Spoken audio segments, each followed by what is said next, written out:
Me tocó presentar la mesa de encuentros culturales en la música, patrimonio, tradición y conciencia, en la que va a participar el maestro Ernesto Cano y el maestro Cristóbal Durán Moncada con dos ponencias. Les voy a, creo que es muy importante esta mesa en el tema del patrimonio cultural inmaterial, porque México desde hace 9 años ratificó su compromiso con la UNESCO y con el patrimonio mundial de establecer todo el listado que podamos tener tanto en México como ser partícipes de los otros del listado mundial del patrimonio inmaterial, que finalmente pues podemos decir que es parte donde se basa también el patrimonio edificado, el patrimonio inmaterial. En este caso voy a pasar a presentar al maestro Ernesto Cano, que es profesor investigador en el Departamento de Música del Centro Universitario de Arte, Arquitectura y Diseño del CUAD de la Universidad de Guadalajara, y me voy a permitir leer una pequeña reseña. Sé que tiene un currículo mucho más extenso, pero voy a leer la reseña. El maestro Ernesto Cano Lomelí es etnomusicólogo, maestro en ciencias musicales, profesor investigador del Departamento de Música del Centro Universitario de Arte, Arquitectura y Diseño de la Universidad de Guadalajara. Desde hace más de 20 años ha incursionado en la ejecución de instrumentos musicales de origen mexicano antiguo. Fundó el grupo Huehuehuitl Canto Antiguo, con el cual realiza conciertos didácticos, conferencias y performance, difundiendo esta expresión cultural dentro y fuera del país. Ha realizado trabajos de composición musical para danza, teatro, cine y video, basado en instrumental prehispánico. Musicalizó la película Tlacuilo de Churubusco Ciesas sobre el Códice Mendocino y la Fundación de México Tenochtitlán. Musicalizó el DVD Huachimontones de la Secretaría de Cultura. Bueno, creo que todos conocemos ese video, es muy bueno, muy interesante. Invitado por Jorge Reyes, participó con Chabela Vargas en la grabación musical de Copaima en el 2006. Con los cineastas tapatíos Francisco Rodríguez, Héctor Rodríguez y Rodolfo Guzmán. Colaborador en la música de Canec, El Héroe Maya en el 2008, Luna Morena y Cultura de la UDG, participando en festivales nacionales e internacionales de teatro. En marzo del 2010 en Bogotá, Colombia, octubre del 2010 en Cádiz, España.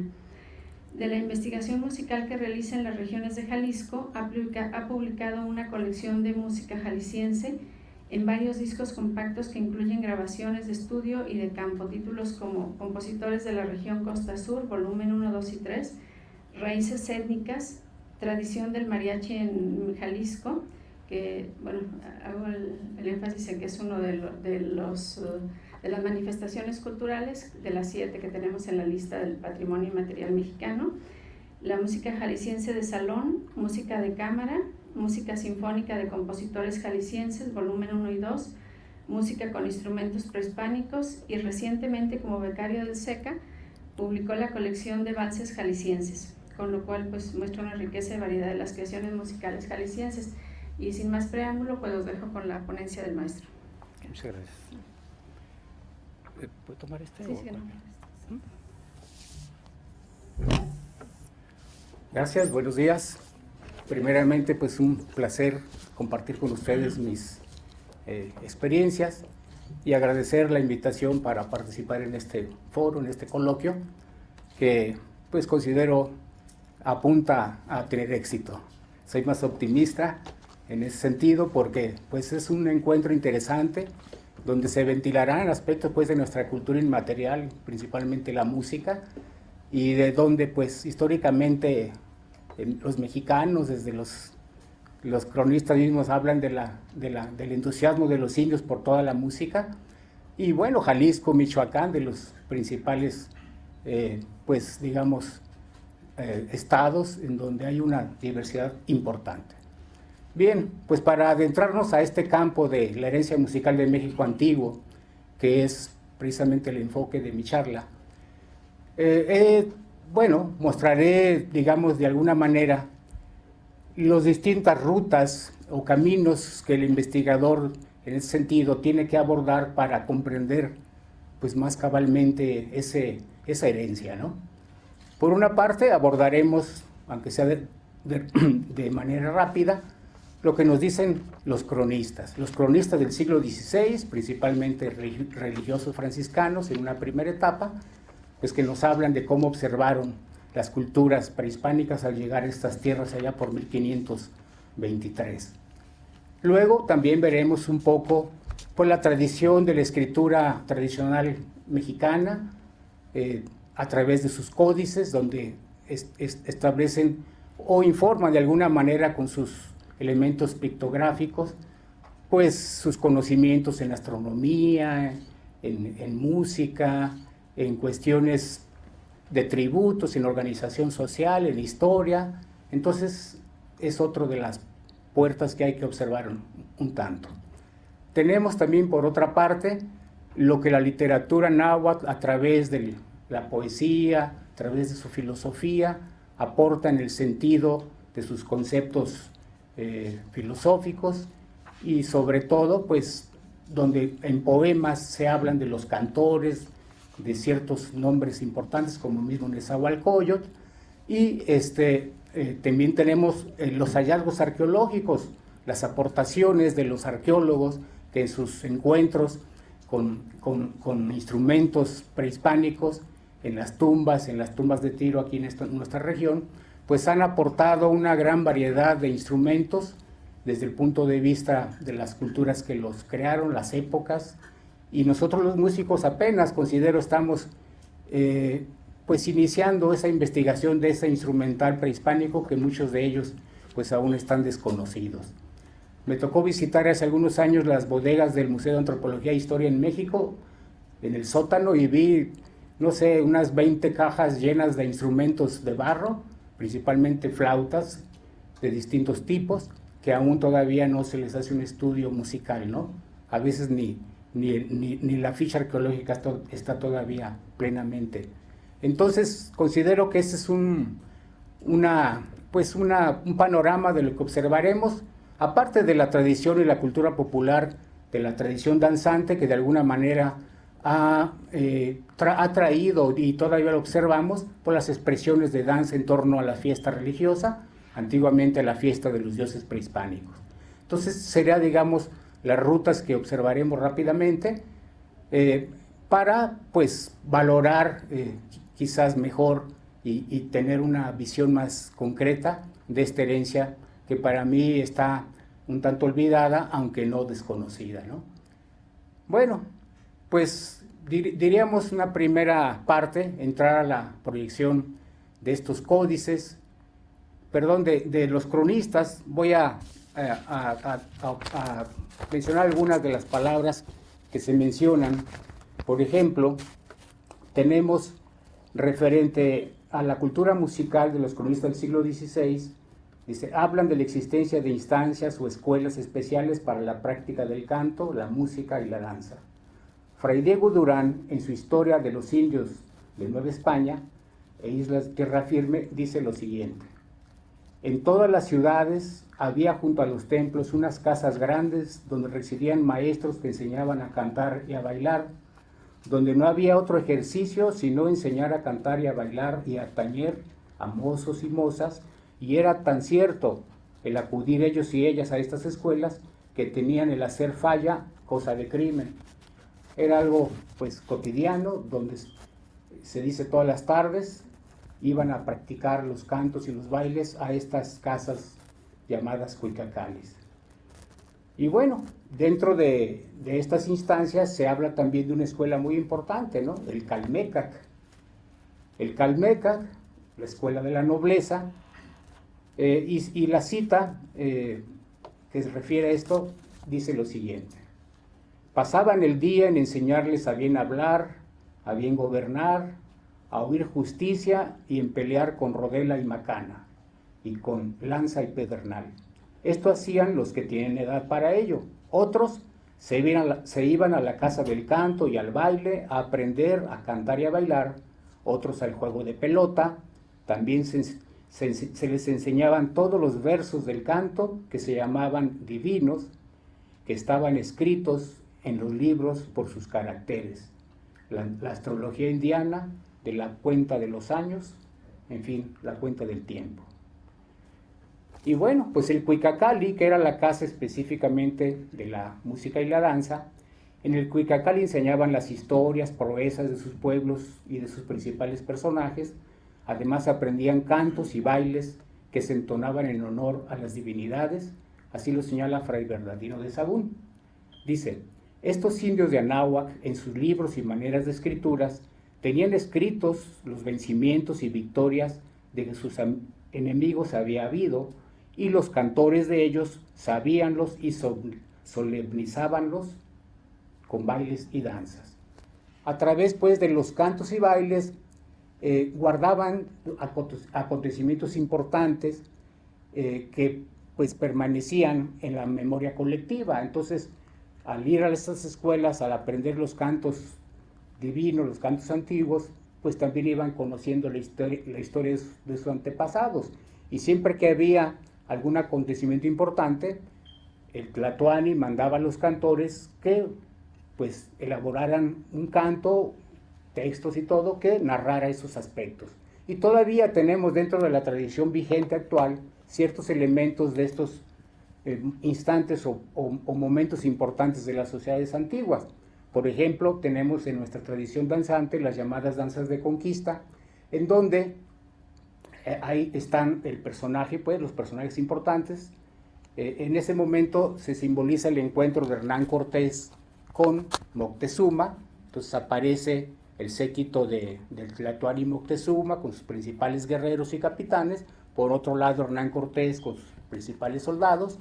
Y el intercambio, ese encuentro, intercambio de regalos, de saludo y todo eso, que pervive en algunas regiones todavía, estas llamadas danzas de conquista, donde hay danzantes vestidos de españoles, danzantes vestidos de indios, digamos, y esos coloquios o palabras que intercambian y regalos que quedan pues y que quedaron en esta expresión como parte de esa tradición que tenían los antiguos. Bien, por otro lado, cabe señalar que Fray Pedro de Gante, que llegó pues muy joven, de 24 años según dicen los historiadores, primo hermano del rey de España, pues venía a cargo y dirigiendo a los 12 primeros franciscanos que arriban a estas tierras, simbolizando, claro, los 12 apóstoles de Cristo que venían a difundir el cristianismo, ¿no?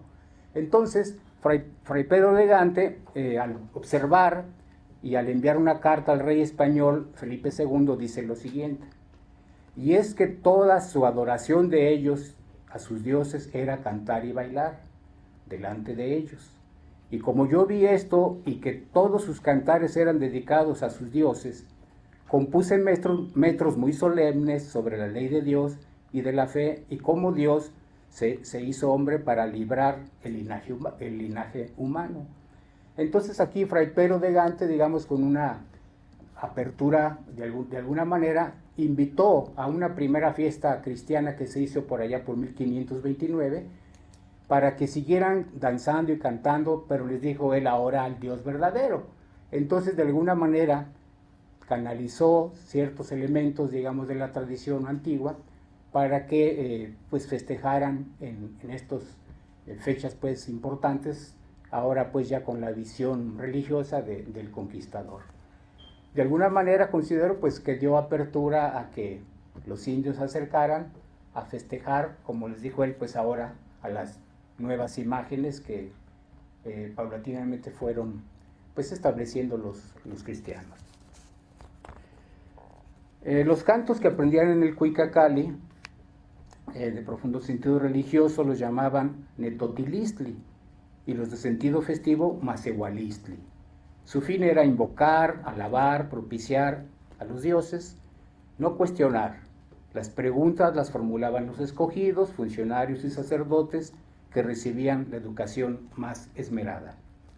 Por su parte, el padre Acosta citado en diversas fuentes, agrega: estaban tan acordes que daban en su sonido una bastante buena armonía y acompañaban estos instrumentos varias y diversas clases de aires y canciones.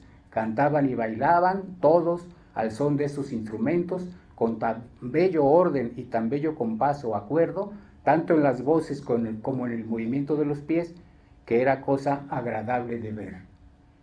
Bueno, aquí este religioso, quizás con más sensibilidad musical que otros, pues le pareció que una bastante buena armonía y el acompañamiento que tenían al danzar y al cantar, y eso pues en varias citas se habla también, incluso grandes bailadores españoles luego se maravillaban de cómo 3,000 indios emplumados o más bailaban con tanta puntualidad, y se dice pues eso que se ha perdido ya ahora, que antes los danzantes también cantaban y danzaban, ahora ya nomás los vemos danzar, y muchos de los instrumentos de uso prehispánico pues se quedaron pues digamos olvidados de alguna manera, y pues se fueron adoptando paulatinamente instrumentos de origen europeo, o algunos elementos se mezclaron, elementos sincréticos, como vemos también en estas llamadas danzas de conquista, el uso del teponaztli, tronco ahuecado con 2 lengüetas,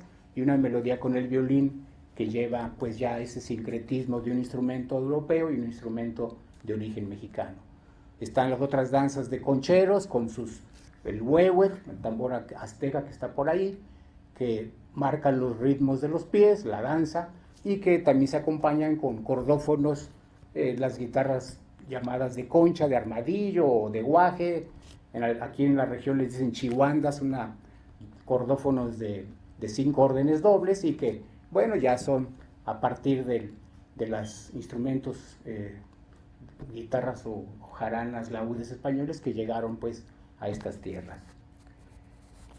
Bien, pues es un poquito, digamos, de estas referencias.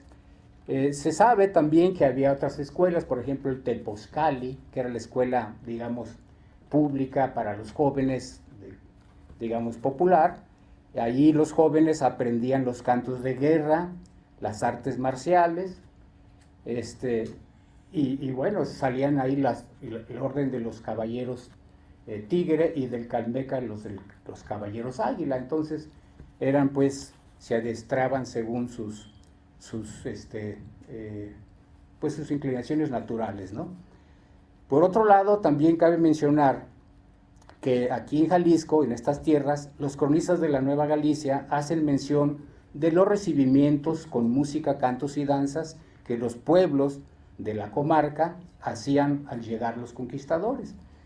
Del recibimiento de Tonalá, pues aquí cerca de la zona metropolitana, allá por 1530, Fray Antonio Tello expone lo siguiente. En 1530 es cuando llegan pues los conquistadores. Dice el cronista: salió Nuño de Guzmán de Ahuehuetitlán para Tonalá, guiado por un indio de los de Tlajomulco llamado Chetacotpochen, y puestas las cosas a punto, le salieron a recibir más de 3,000 indios muy emplumados y galanes, con muchas danzas y bailes a su uso. Entonces, en toda la historia de los cronistas, se observa que o bien le salían al enfrentarlos con guerra, o bien con regalos, recibimiento, con arcos, danzas y cantos. Entonces, la tradición danzante por parte de las culturas antiguas era masiva. O sea, todos los jóvenes de todas las clases sociales participaban en el conocimiento de los cantares, de las danzas. Había, claro, algunas fiestas donde bailaban solamente los jóvenes guerreros, otros los tlatoanes, los gobernantes, y otros pues todo mundo, ¿no? Sobre todo en la gran fiesta del Fuego Nuevo, que se realizaba cada 52 años, al cumplir cierto ciclo los astros, en donde consideraban en su visión del universo que era un punto donde la maquinaria celeste se había empezado a mover, y que ahí en ese punto también, cuando llegaba esa alineación los astros, también pudiera congelarse. Entonces cada 52 años se daba ese evento, y estaban en la expectación de que esa última noche, pues quién sabe si viniera un nuevo sol. Entonces era una fiesta importante que cada 52 años se hacía. Al observar la aurora del nuevo sol, salían jóvenes guerreros con antorchas que prendían del fuego nuevo, o sea, del fuego que estaba pues en un cerro allá en el centro de México, hoy se conoce como el Cerro de la Estrella. Ahí estaba, digamos,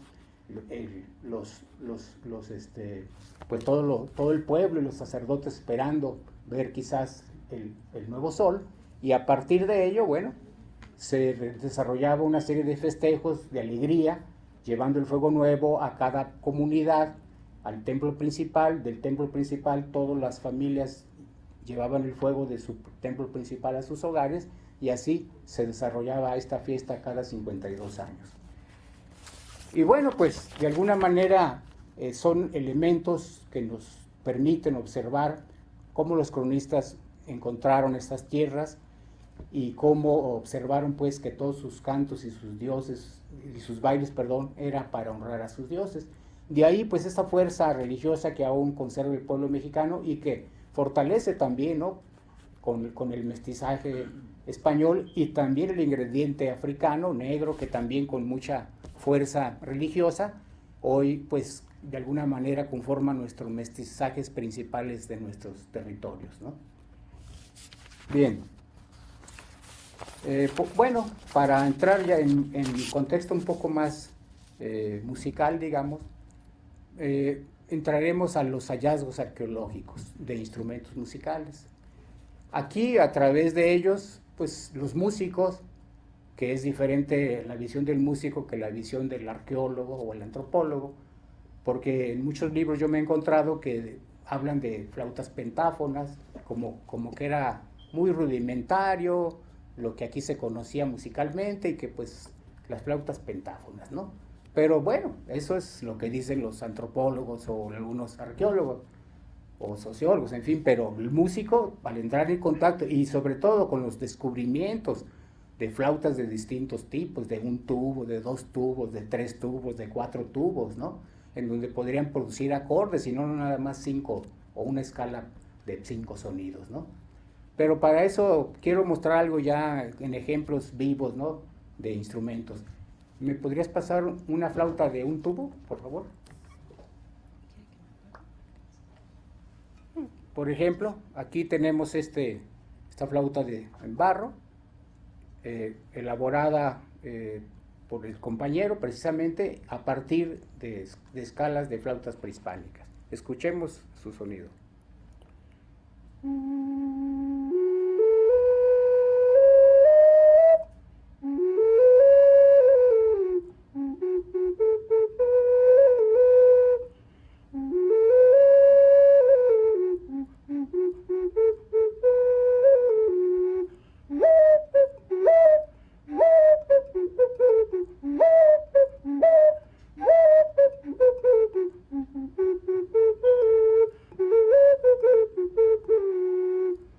Aquí esta flauta tiene, digamos, los que conocen más sobre la música, empieza, digamos, con el quinto grado abajo, que resuelve la tónica. Entonces, básicamente la escala empieza de aquí hacia arriba.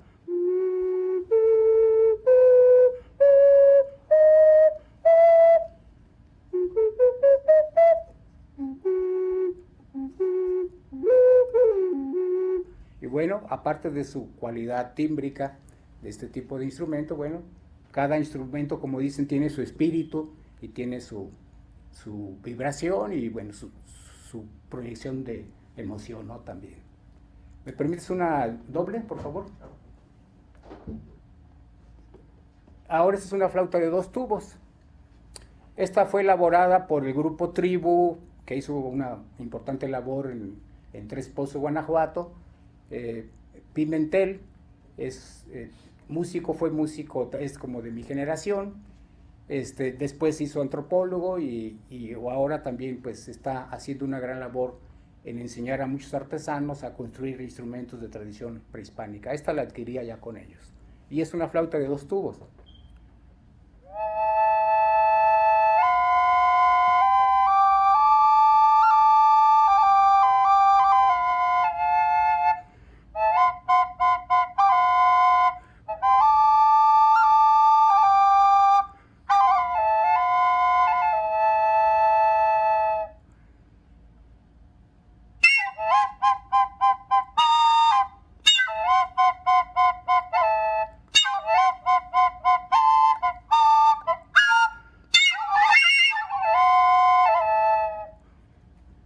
ofrece también interesantes combinaciones. Ahora una flauta triple, por favor. Esta flauta, una flauta de este tipo, se encontró en la zona arqueológica de Tres Zapotes, Veracruz, de la cultura olmeca. Los arqueólogos la ubican en el año 900 de la era cristiana. Entonces, para ese siglo IX, ya estas culturas, estos pueblos, estos músicos olmecas, tenían esta flauta triple, en forma de serpiente, que para las culturas prehispánicas pues es la sabiduría, representa Quetzalcóatl. Para las culturas cristianas pues era el demonio, ¿no? La serpiente. Así es que es un gran contraste, ¿no? Y se puede ejecutar tubo por tubo o tres simultáneamente. Los tocaré primero pues tesituras de este tubo, que sería esta.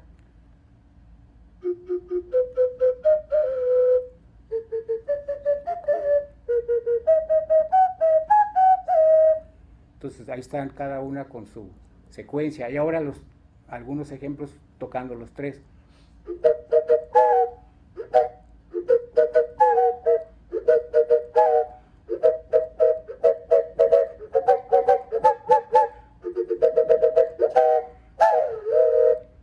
Entonces, pues nos puede ofrecer ya armonía moderna, ¿no? Dentro de los conceptos actuales, ¿no? Y bueno, ahora ya la última, la flauta cuádruple, que parece ser, no es solamente este tipo de flauta cuádruple, hay de diversos modos y tubos y orificios de obturación, pero por lo menos esta es una flauta de origen teotihuacano, en donde nos muestra, pues, posibilidades. Se puede decir que hasta aquí llegó la evolución en ese momento de sus conceptos polifónicos, ¿no? Una flauta cuádruple, entonces, bueno, un tubo tiene solamente un orificio, luego tiene dos y uno, pero en distintos niveles, pues para tener pues sonidos de distintas alturas.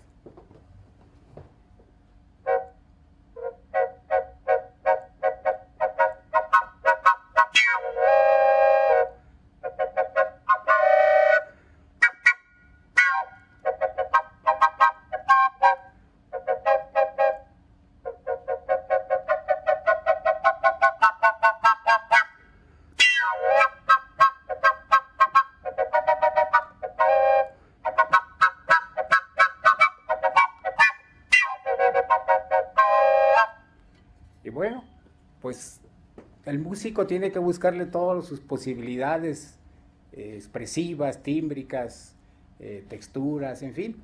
Y para mí, pues considero que la riqueza mayor está en los aerófonos prehispánicos, que pues se observa que tuvieron un gran conocimiento en la acústica, cómo imitaban el sonido del águila, por ejemplo. ¿Me pasas el silbato triple? Para imitar el sonido del águila. Entonces fíjense, este es un pequeño silbato triple que claramente, pues lo único que tiene es un timbre, pero son tres silbatos al mismo tiempo, ¿no?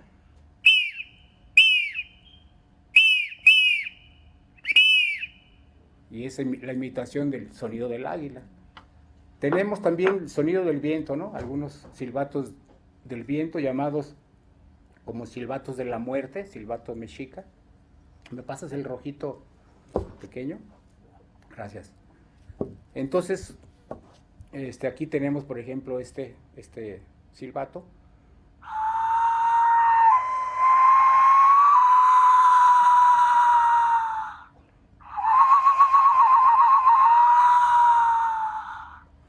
Dice en las crónicas que usaban este tipo en eventos funerarios, y por eso se le conoce el silbato de la muerte, ¿no? Y hay de distintos timbres.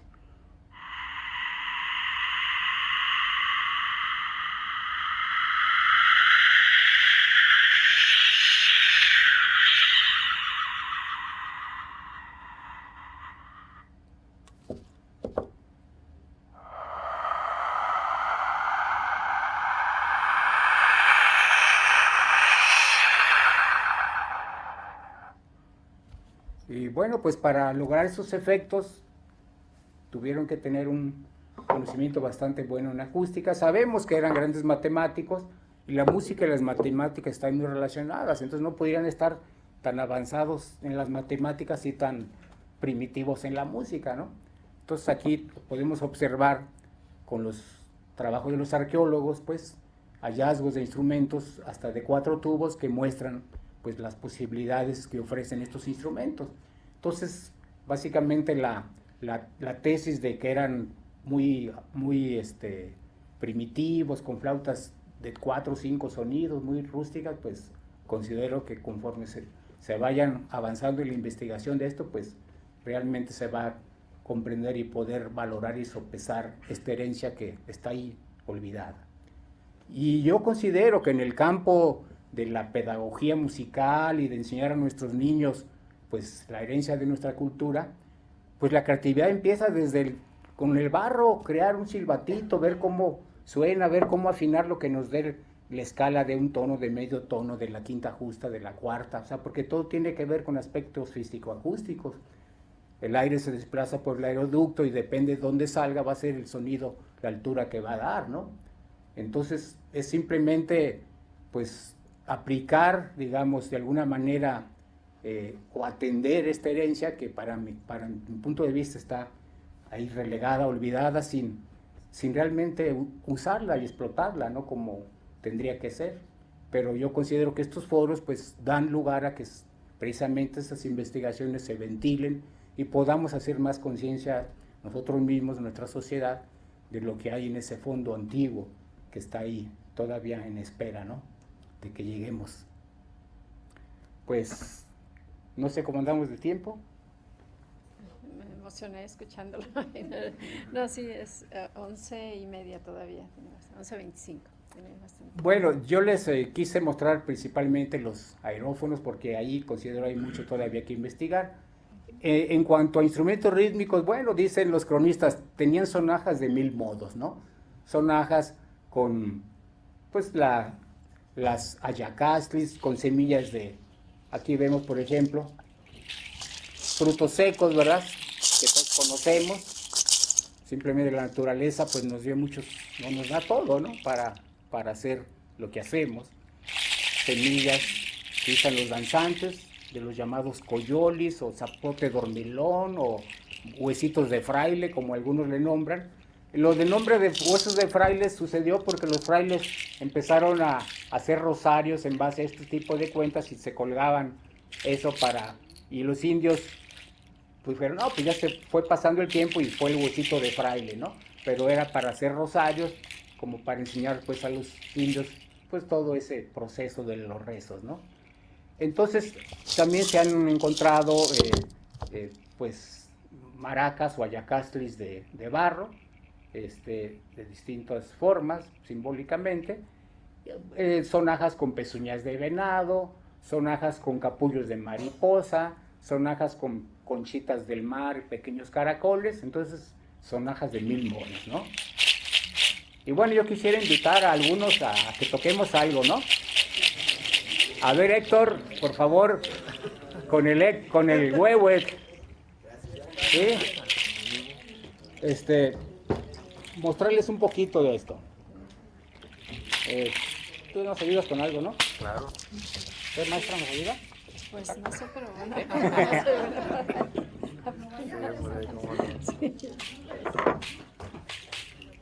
Y bueno, Said, ¿algún aerófono que combine armónicamente con este otro?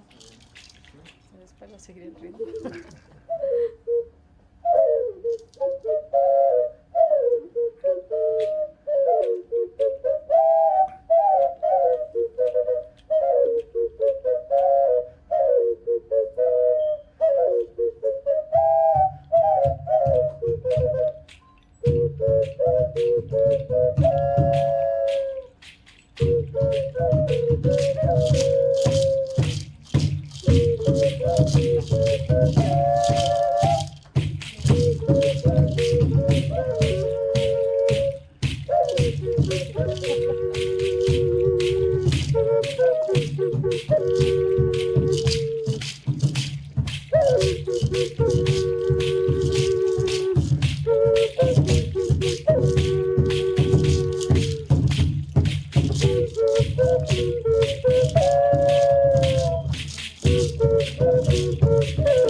Bueno. Gracias, doctor.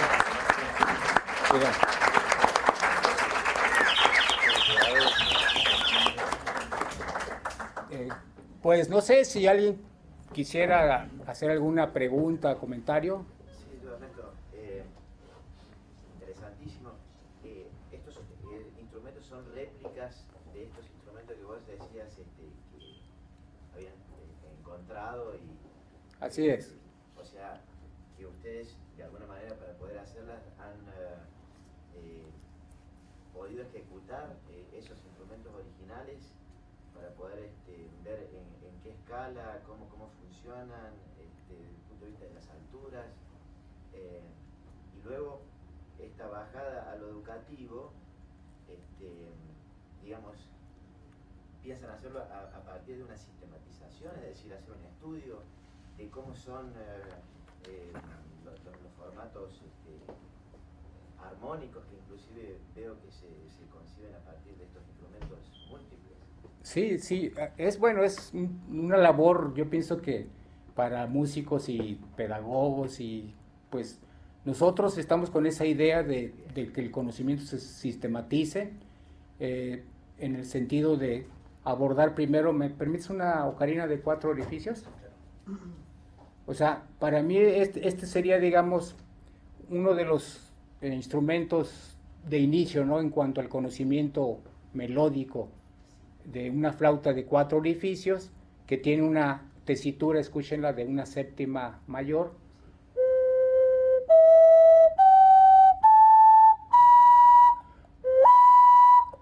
O sea, si vemos en la escala griega, tocaríamos...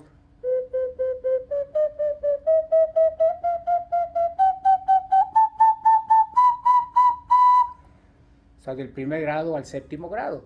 Entonces ya aquí, aunque esta es una pequeña huilacapistli, ocarina flauta globular, de 4 orificios, quizás aquí fue donde decían que eran escalas pentáfonas, pero ya observamos que pues podemos con un solo orificio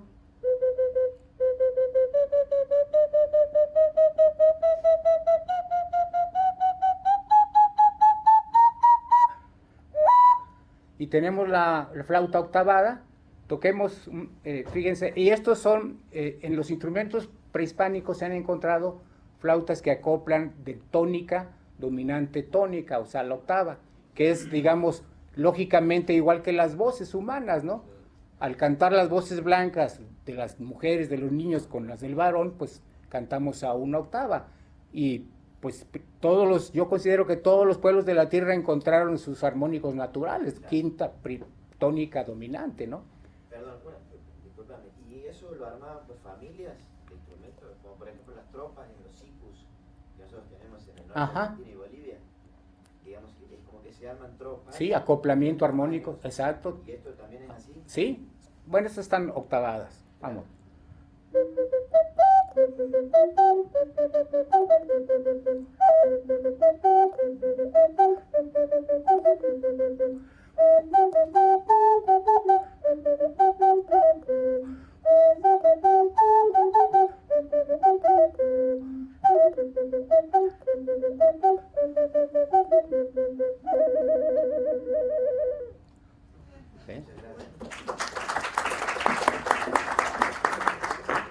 ¿Sí? Buenos días. ¿Qué tal? Pues Buenos días. felicítale. Es una presentación muy extensa, muy bonita, muy interesante, me gustó mucho. Pienso que para un broche de oro me mostrara por favor nuestros tonos de caracol, en cuanto a si eran guerreros o eran de fiesta al Dios, que debe haber una diferencia. Bueno, en toda la tradición se habla como primer momento de un festejo, el hacer, digamos, como decir, pedir permiso a los dioses o agradecer a todos los rumbos de la tierra, tocando el caracol, pues a los distintos puntos, ¿no? Entonces, eso es como, y eso también tiene que ver con la parte mítica, cuando se menciona que Quetzalcóatl bajó al inframundo por la osamenta de un hombre del cuarto sol para ser el hombre del quinto sol, que somos ya esta generación. Entonces dice el mito que Quetzalcóatl, para protegerse de las malas vibraciones o negatividades del inframundo, se protegió con el sonido de la trompeta del caracol, y que las avispas se metieron para horadar el caracol y hacer que pudiera pitarle Quetzalcóatl, ¿no?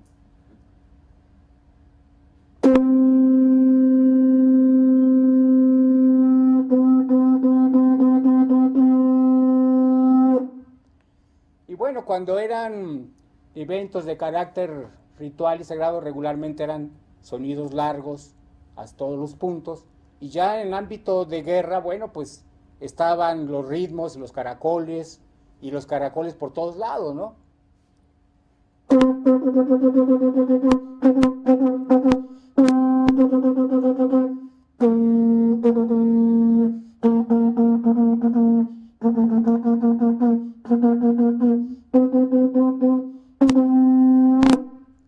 Entonces, bueno, para servirle.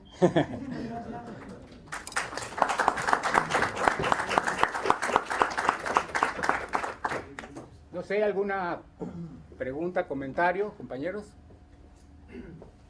A mí lo que mi pregunta va por el lado de, ¿existe la evidencia, existe el dato arqueológico de los materiales, del soporte, ¿no? Del soporte patrimonial? Pero la nota, el por qué está tocando usted, maestro, bueno, sé por qué está tocando, es un maestro en esto, pero de cuándo empieza a armar su base, de qué tipo de música, cuando empezó con la flauta sencilla, ¿por qué no algo más contemporáneo? ¿Por qué no algo más barroco? ¿Por qué ese espíritu que hablaba de este tipo de música, eso dónde lo encontró, dónde lo empezó a sistematizar? Bueno, al entrar en contacto con el instrumento, pues te ofrece sus posibilidades, su tipo de escala. Entonces, ya en sí es, digamos, primero saber qué ofrece el instrumento desde el punto de vista melódico en este caso, y por otra parte, pues empezar a experimentar con él. Podríamos decir que si quisiera hacer algo más contemporáneo con esto, pues a lo mejor tendría que buscar efectos diferentes, no que nada más los sonidos naturales, sino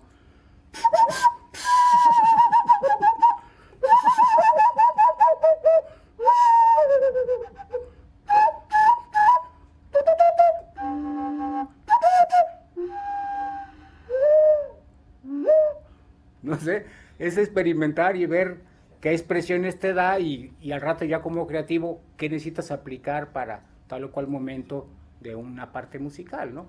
Pero, digamos, primeramente pues son instrumentos melódicos, y su escala pues te da pues la idea de elaborar tonadas que luego pueden acompañarse con otros instrumentos, y así en las muestras de los códices, no sé si se observaron pequeños ensambles de 5 o 6 ejecutantes, donde se observa el huehuet, el teponaztli, el caracol, algunas sonajas, y bueno, en la parte de Bonampak, que es, digamos, la llamada orquesta maya, se ven 11 personajes, de los cuales 9 son músicos, que tocan incluso unas grandes trompetas que hoy podemos comparar con los didgeridoo que se han puesto de moda acá en nuestra sociedad también, de origen australiano, pero que aquí también se observan grandes trompetas, digamos, de madera o de bejucos, que pues consideramos un timbre quizás similar, ¿no? Entonces, pues muchos materiales desaparecieron, todo lo que eran instrumentos de madera, de guajes o de cosas así, pues, y perduraron principalmente pues los de cerámica, los de barro, algunos de madera que se han localizado, teponaztlis y huehues principalmente. Y bueno, pues digamos, aquí digamos, el campo es amplio, yo considero, en esta visión antigua es muy amplia y hay mucho que experimentar y sobre todo, como decía el compañero que nos visita de Argentina, ¿no? Sí, claro. Pues de cómo sistematizar ese conocimiento, y ese es precisamente el siguiente paso, ¿no? Y por eso pues pido ayuda a los pedagogos, ¿no? Que colaboren con un proyecto interdisciplinario para mejorar y proponer metodologías, cómo aplicar paulatinamente un instrumento de 4 orificios, de 5, de 6, una flauta de 2 tubos, de 3, de 4, y así ir ampliando pues a través de pequeños estudios, lecciones, pequeños ensambles de instrumentos para jugar con los niños, para armar pues música, ¿no? Héctor. Ernesto, en ese sentido, tienes ya un trabajo, por ejemplo, en la investigación que realizaste con los sonajeros de Tuxpan, con la flauta de Carrizo, que fue su estructuración, un método que yo tuve el placer de estudiar y de aprender a través de esa metodología, y que lamentablemente sigue sin publicarse. Estoy ya en los últimos detalles. Espero que en este año, si no sale, me cuelgo de una verdolaga, ¿no? Pero Es dar pie que, bueno, sí. conocer que estás haciendo ese trabajo. Sí, hoy no hablé de ese instrumento porque bueno, ese ya se introduce con la cultura española, la flauta de una mano, que ¿no traes aquí una flauta de una mano? Ah. Sí, en ese sentido sí estoy ya por publicar este pequeño método. El año pasado en el coloquio de música del departamento presenté algunos avances de cómo elaborar la flauta aplicando el segmento áureo, la teoría de Fibonacci, para afinarla matemáticamente, ¿no? A través de las matemáticas, precisar dónde hay que perforar para encontrar un grado, una tercera mayor, menor, quinta justa, en fin. Entonces, son 2 flautas. Sí. ¿Las 2 están en red? No, una está en río, una está en do. Bueno, esta es la flauta de una mano que ya llega a nuestro territorio vía pues la cultura europea y que pues los indígenas la adoptan y la adoptan y la adaptan, ¿no? A sus tradiciones. Entonces, ¿traes un tamborcito? No, ese sí le fallé. No, pero ahí está el huevo, déjame, voy para allá. Entonces, aquí me interesó a mí, como mi tesis de maestría fue sobre la tradición música tradicional de los sonajeros de Tuxpan, pues usan la flauta de una mano con el tambor que se cuelga de la mano y el ejecutante pues toca los 2 simultáneamente. En un principio, bueno, se pensó todavía en el siglo XX que eran instrumentos de origen indígena, pero pues ya con las investigaciones, las aportaciones de musicólogos y etnomusicólogos, pues ya se observa pues la tradición de esta flauta que viene desde la Edad Media, ¿no? De Europa, ¿no? Y que básicamente se exportó a todos los continentes a través de las colonias, ¿no? Entonces aquí la flauta de una mano, observen, a través de la presión del soplo,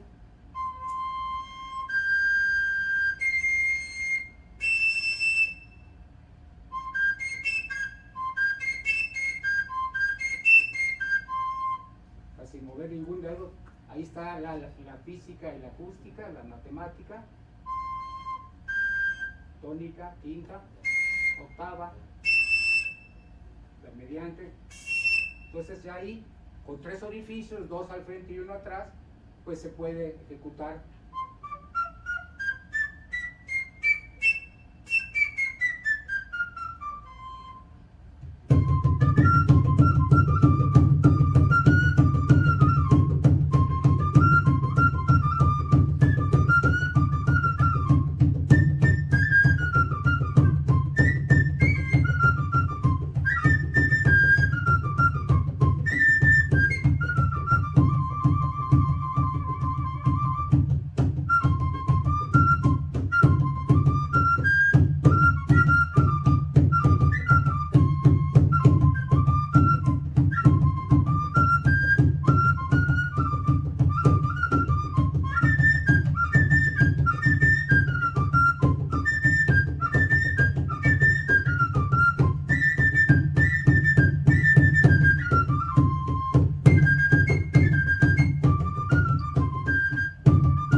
este instrumento sí elaboré ya un estudio de 20 pequeñas lecciones para ir aprendiendo la tesitura, y hay que manejar la técnica de 3 niveles de soplo para encontrar toda la tesitura. Entonces sí, estoy por publicarlo en pocos días, en pocos meses, básicamente. Sí, me permite una nueva pregunta. Sucede que desde que tengo uso de razón, escuché allá en Micocula, Jalisco, México, algo que le llamaron chirimía.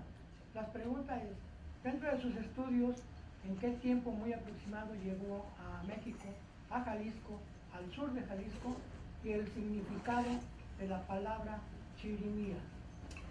Bueno, la chirimía, digamos, viene de Europa, es el instrumento antecesor del oboe, instrumento de doble lengüeta, que aquí Isaí tiene, por ejemplo, pues esta es una dulzaina. ¿Qué sería? Este es un Rauspfeife, es el equivalente en alemán de la dulzaina española. El nombre chirimía viene de la versión francesa que se llama chalemí. Entonces, ahí fue la equivalencia. Y llega a nuestro país vía, pues, los chirimías que venían al servicio también del cabildo eclesiástico. Antes de que llegaran los órganos y antes de que llegaran las campanas, llamaban a los fieles con la chirimía y el tambor, que es, digamos, el dueto fundamental, un tambor redoblante tipo español, y la chirimía o el instrumento de doble lengüeta. A ver, vamos tocando algo. Tin, tin, tin, tin.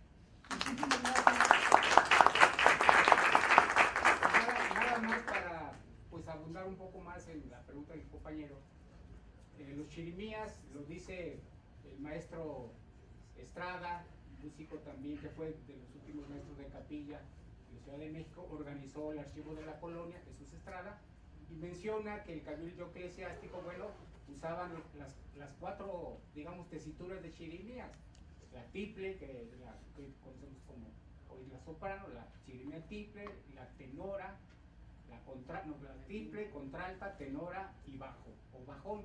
Estos eran la familia de 4 instrumentos de lengüeta que pues hacían y ayudaban a guiar las melodías del canto polifónico, de los motetes polifónicos que empezaron ya a aprender los indios, y que bueno, ya Cristóbal abordará ese tema de la colonia, en donde pues la chirimía fue algo también muy importante que llega y que también es adoptada y adaptada a las culturas mexicanas. Muchísimas gracias. ¿Sí? Antes que nada, una felicitación sobre este tipo de instrumentos y la música antes de la llegada de los españoles. Bueno, yo pienso que sí es importante la preservación del patrimonio musical y material. Ya hoy en día la música mexicana es patrimonio inmaterial de la humanidad. Y no sé si esté correcto decir rescatar, pero sí a mí me parece importante rescatar todo este tipo de instrumentos musicales, y sobre todo desde el aspecto social, los agentes culturales, que principalmente son los que están al frente de las instituciones, los encargados de las instituciones. Creo que desde ahí se debería de fomentar esta preservación de la música desde talleres, y ya hablaban sobre la sistematización del conocimiento, o epistológicamente hablando, pues, recoger todo esto. Pero ¿para qué? O sea, ¿a qué contribuye que se recolecte toda esta información desde un aspecto musical hacia lo sociológico? Yo pienso que sí es muy importante que los agentes culturales se interesen en esto, porque desde mi percepción, en la Secretaría de Cultura del Estado existían talleres de música autóctona que hoy en día desaparecieron. Yo creo que siempre existe este rechazo hacia la mexicanidad, porque sí se pretende pretende fomentar la música de jazz, la música de otro tipo. ¿Y lo de nosotros qué? O sea, siempre estamos en ser mexicano desde acá o desde lo europeo. Pues sí, yo también me he preguntado mucho eso. Yo estuve en esos talleres hace 15 años atrás, ahí en el Cabañas. Me pagaban en 9 pesos la hora. Yo no iba por lo que me pagaban. Yo iba por el espacio y difundir el asunto ahí, los niños y jóvenes. Pero poco a poco, es que esa gente que está allá muchas veces no sabe ni valora esto y siempre está con la visión europea, que es lo máximo. Cuando yo empecé a hacer mis investigaciones, un maestro de música de mi propia escuela me dijo: maestro, mira, estoy publicando unos artículos sobre la música prehispánica, mira, acá en el periódico El Informador, la sección de cultura. ¿Cómo ve? Yo pensando que me echara así, cuando menos, no, pues qué chido, ¿no? Pues adelante. No, ahí me dijo: no, hombre, yo olvídate de eso. Ya es tiempo de quitarse las plumas, ¿no? Órale. Entonces, en vez de darme aliento, pues, o sea, fue completamente diferente, ¿no? Perdón. ¿Sí? Perdón, maestro, solamente un comentario. En base a los estudios que está realizando ya desde hace varios años Fernando Rodríguez Nava en la zona de Mayapax, aquí en Yucatán, ¿cree que será posible en algún momento determinado tomar un manual, quizá como ya los que se han publicado anteriormente, pero donde conozcamos el sistema tonal que tenían nuestras tradiciones y nuestras culturas antiguas? Digo, porque cabe mencionar que sí, ellos conocían la familia y la desglosaban como los mismos europeos, por tomar en consideración el prestigio, ¿no?, de la música occidental. Pero ¿cree que pueda ser posible esto de tomar, por ejemplo, los caracoles, de tomar, por ejemplo, las conchas de tortuga, los caparazones de la tortuga, los huehuetl, los teponaztli, y conocer el sistema tonal con el que se dejaban guiar para los diferentes rituales fúnebres, militares, porque eran distintos cada uno? Sí, sí, sí. Y tomaban, digo, según aprendí en Chichén Itzá cuando visité la zona, o sea, los nativos, dependiendo de la cosmogonía y lo que estaban celebrando, era la música destinada para, prácticamente igual que los egipcios, por tomar otra cultura antigua. Entonces, ¿cree que sí sea posible? Se han hecho algunos estudios, por ejemplo, está el libro de Jorge Dager, y los instrumentos aerófonos de Michoacán, donde él observa y varios tipos de escalas, porque no usaban solamente un tipo de escala, No. incluso la flauta de Jaina, no sé si la has documentado. No, esa no. La flauta de Jaina es una flauta diatónica que toca la escala griega y es prehispánica. Se encontró en la isla de Jaina, en Campeche, es de barro, de 6 orificios, y emite la escala griega. Entonces había escalas, por ejemplo, las culturas de Occidente, acá, Colima y Jalisco, de 4 orificios, son escalas cromáticas, son escalas de medios tonos. Había escalas, dice Guillermo Contreras, de tipo javanés, de terceras menores. Entonces había una diversidad, incluso escalas microtonales. O sea, una flauta de émbolo donde está una cambiquilla adentro del aeroducto, y al inclinar la flauta o al desplazarla, que se recorra del aeroducto de más largo o más cerca, el sonido se desplaza microtonalmente. Entonces, con esa diversidad de posibilidades del conocimiento de hacer, digamos, desplazamientos microtonales o de medios tonos o de cuartos de tono, de tonos enteros o de tercera mayor o de tercera menor, pues es una diversidad que las flautas que se han encontrado muestran.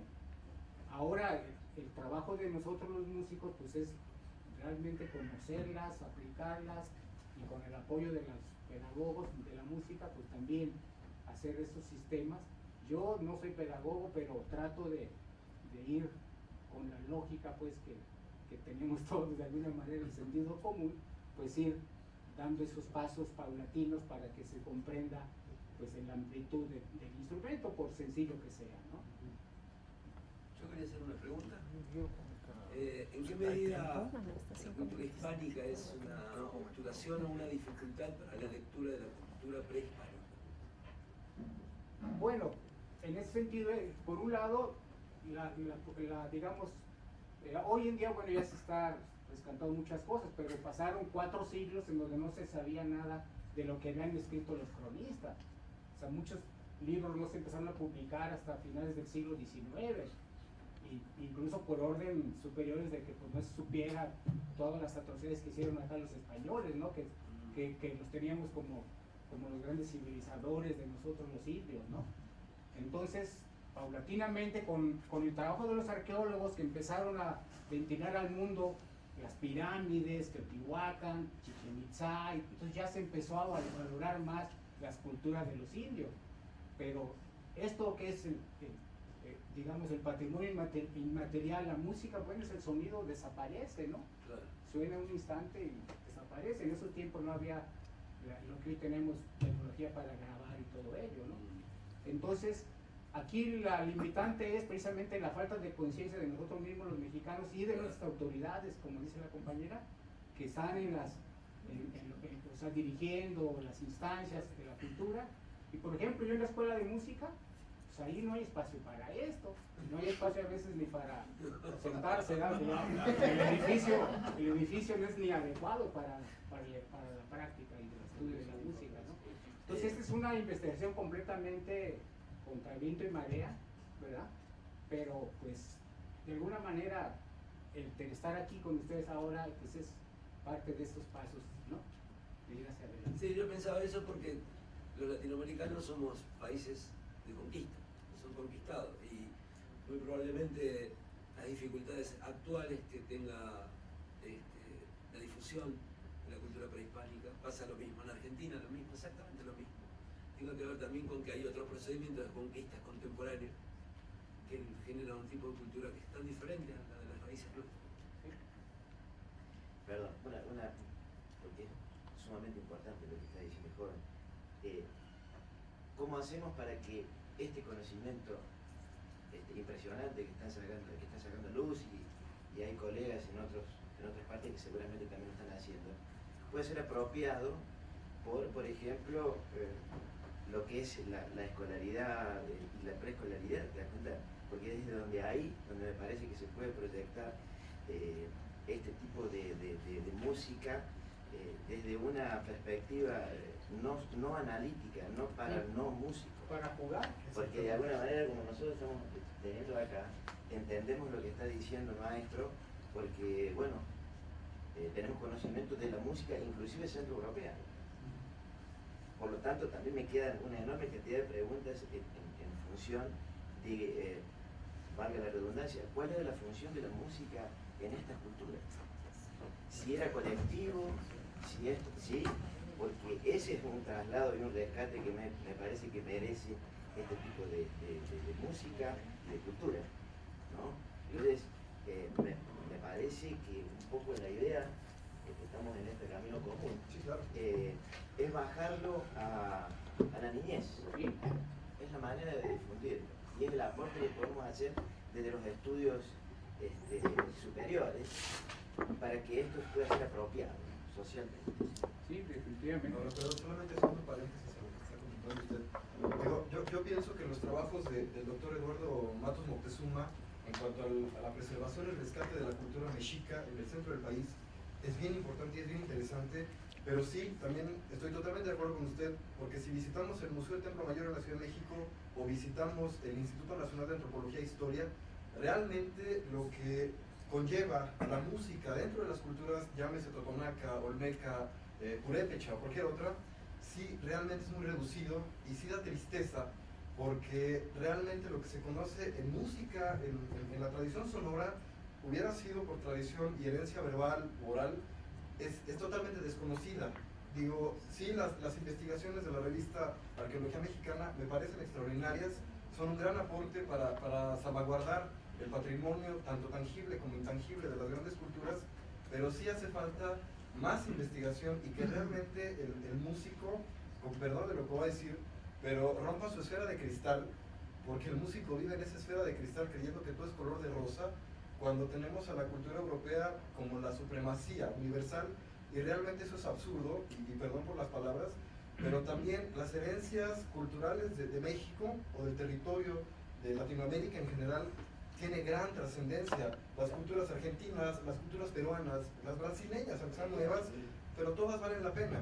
Y realmente hay que romper el esquema de que la supremacía y el dote divino lo tienen los europeos. Claro que no.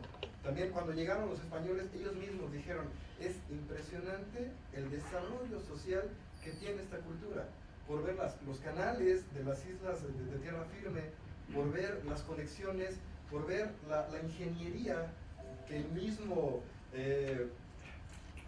Nezahualcóyotl desarrolló al establecer la calzada de Tlalpan, que es la primera calzada de la República y que todavía funciona. Entonces eso es realmente impresionante, y sí, creo que tenemos que luchar y abogar porque todo esto pues, no se pierda, porque si no, dejaremos de ser humanos, ¿no? Sí, gracias. Bueno, estamos ya al límite de tiempo, nada más tenemos el tiempo para una pregunta muy rápida del maestro Durán, Sí. que quiere hacerle. Ay, bueno, no es pregunta y no es rápida, pero bueno. Ok, nada más quisiera hacer, Héctor, perdón, Ernesto, muchísimas felicidades, la verdad, yo nomás quiero decirlo públicamente. Ernesto, yo aprendí mucho con Ernesto, con el maestro Ernesto, fue mi maestro en la escuela de música y después trabajé en el ensamble, lo cual, igual junto con Héctor acá. En verdad, efectivamente lo que han dicho todos es efectivamente señalar lo que hace falta por hacer también, que son muchas cosas, ¿no? Quisiera nada más decir rápidamente, lo que de repente escuchamos en los ensambles de música prehispánica, lamentablemente hasta ahora no se conoce una pieza musical, una melodía, es decir, música prehispánica escrita, documentada, por lo menos para el caso de México, ¿no? Algunos códices dan algunos indicios de que pudo haber sido esta melodía, en fin. La parte rítmica posiblemente sea la que está un poco más documentada de algunos ritmos prehispánicos que hayan utilizado en las danzas, ¿no? Con este famoso tiquitocotón que registraron los cronistas, pero también nos dan una idea. Entonces, ¿cuál es la principal fuente, creo yo, de donde uno abreva para hacer estas melodías? Es la tradición oral, pues las comunidades indígenas que todavía ejecutan y crean su propia música, de repente sirven como inspiración para crear esto, pues, ¿no? También cuando nosotros hemos tocado, lo primero que nos preguntan, oigan, ¿y esas canciones de dónde las sacan? O uno las compone, pero no es que las componga con una libertad desordenada, pues, ¿no? Creo que hay un carácter de la música, como decía Ernesto, hay un recurso que te da el instrumento, pero también la música en sí tiene un carácter. ¿Cómo distingo una pieza flamenca de una pieza sudamericana tocada en los Andes? Hay un carácter, no solamente del timbre, sino también el propio de los pasajes melódicos y rítmicos, ¿no? Entonces, ¿cómo distingo una música prehispánica? Hay un carácter que parte de los instrumentos, por una parte, y por otra parte, la tradición de los pueblos que todavía las ejecutan, ¿no? en sus fiestas, ¿no? Por otro lado, efectivamente, sí hace mucha falta esos estudios para sistematizar las escalas, los sistemas tonales, ¿no? Lo hizo Crossley Holland con flautas de Colima, como mencionaba el compañero, se hizo en Yucatán, se ha hecho en Oaxaca, se ha hecho en México, pero efectivamente son como estudios muy valiosos, aislados, que hace falta unificar para ver si existía un sistema tonal en Mesoamérica, ¿sí? O sea, y también no hay que entrar como ya con esa predisposición a querer encontrarlo, no sabemos si lo había, pues, ¿no? Si hay elementos comunes en los estudios que hacen en Yucatán, en Colima, en Oaxaca, en Chiapas, pero bueno, todavía faltará mucho, estamos como picando piedra en eso, ¿no? Lo otro es que efectivamente el estudio de la música prehispánica en México, y es lamentable, hay que decirlo, todavía apenas en 1927 Jesús Romero, que trabajaba en el conservatorio, se embroncó con todos los profesores allí, porque en el programa de Historia de la Música decían que él era el único que defendía que la historia de la música en México tenía que abarcar precisamente la etapa prehispánica, cuando todos los catedráticos decían, en la época prehispánica, ¿qué hay que hacer? Todavía incluso en la época colonial decían, pues no, prácticamente para muchos académicos del conservatorio, la historia musical de México empezaba de mediados del siglo XIX, casi con el himno nacional, por así decirlo, ¿no? de ahí para acá. Entonces, Jesús Romero escribe un ensayo valiosísimo, que yo se lo recomiendo, es en defensa precisamente, que especialmente le llama Historia Crítica de la Música Mexicana, en donde dice, no es posible que se considere que antes, si del periodo colonial no hay nada que rescatar, todavía dice, menos van a considerar rescatar algo de la época prehispánica. Y es una defensa muy interesante. Y efectivamente, estoy hablando de 1927 sobre los estudios musicales. ¿Qué tanto hemos avanzado hasta la fecha? Se ha hecho algo, pero todavía queda muchísimo por hacer. Muchísimo, ¿no? Felicidades, Ernesto. Gracias.